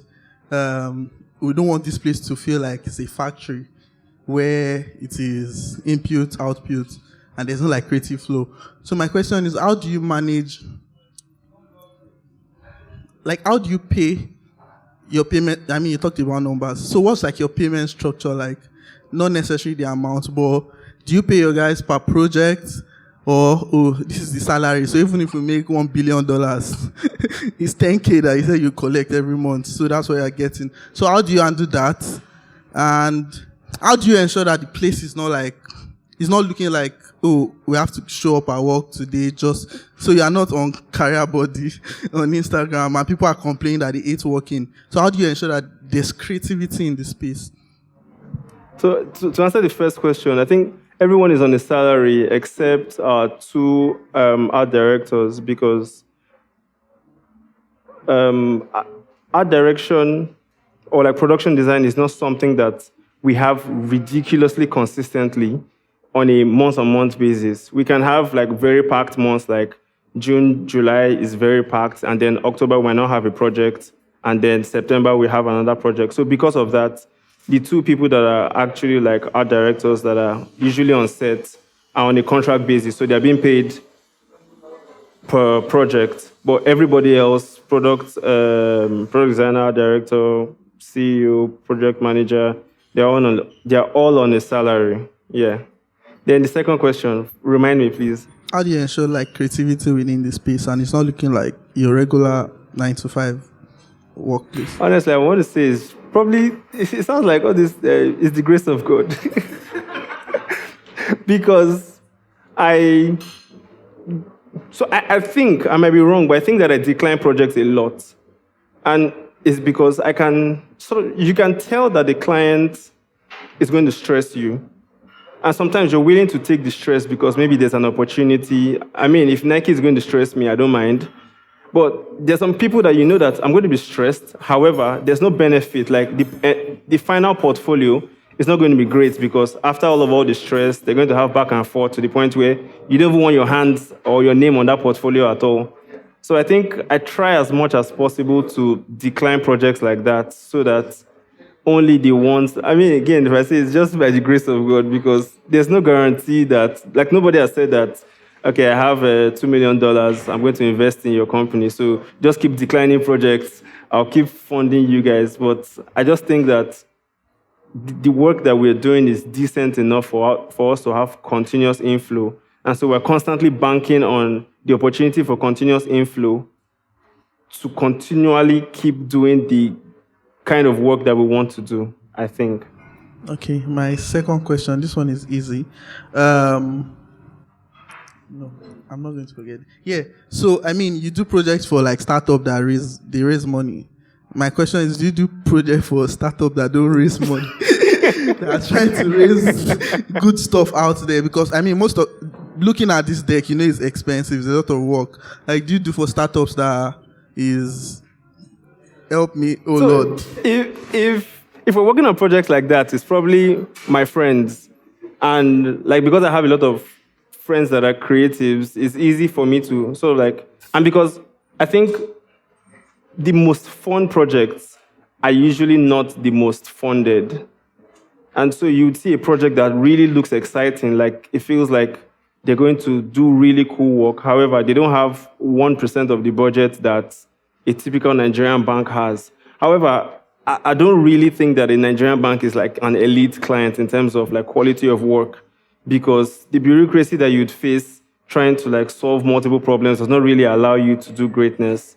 So I think that we're just always sort of like merging clients that already pay a lump sum. We're taking on other projects from smaller brands just because it's exciting. Yes, so my question is, how have you been able to, I have two questions. How have you been able to maintain like crafts, tastes, and quality like within your team, like over the past 3 years? I think the most important thing about situations like this is hiring. There's things that I cannot show Joseph and Dari because they're ugly. So I know already that there's some sort of benchmark. This person already has their taste regardless of whether they work at this company or not. And so if I'm trying to buy something, maybe there's a particular furniture I was trying to buy yesterday and I sent it to Dari, I wasn't sure about it and Dari was like, nah. So I hold on to the opinions of the people that have been hired very strongly so that they can sort of like check and balance, so that I'm not like running on a tangent and just doing things that I think are good. So I think I trust in their taste, probably even more than I trust in mine. Okay. All right. So over like the entire presentation, you've talked about Koto, Studio Collins, Wolf Hollins. These are mostly Eurocentric like brand agencies, right? How do you make sure you are not also putting out the same kind of work they are putting out while also retaining a local perspective? Joseph will answer that question. So I didn't get that properly. All right. So most of the brands you've talked about, right? Koto, Wolf Hollins, Collins.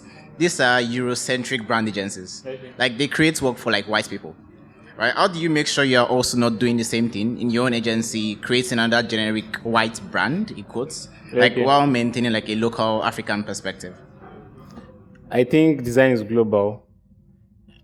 That's what I think, right? I don't think there's necessarily like an like white-centric kind of design. I think if design is good, it is good. And because we are not necessarily trying to create African type of designs, we're trying to create designs that appeal to like Africa. We're actually trying to create works that can break the global scale. But if the project calls for a local context, then sure, we apply a local context, which is why I think a concept statement is like super important, because a concept statement just guides everything that we do.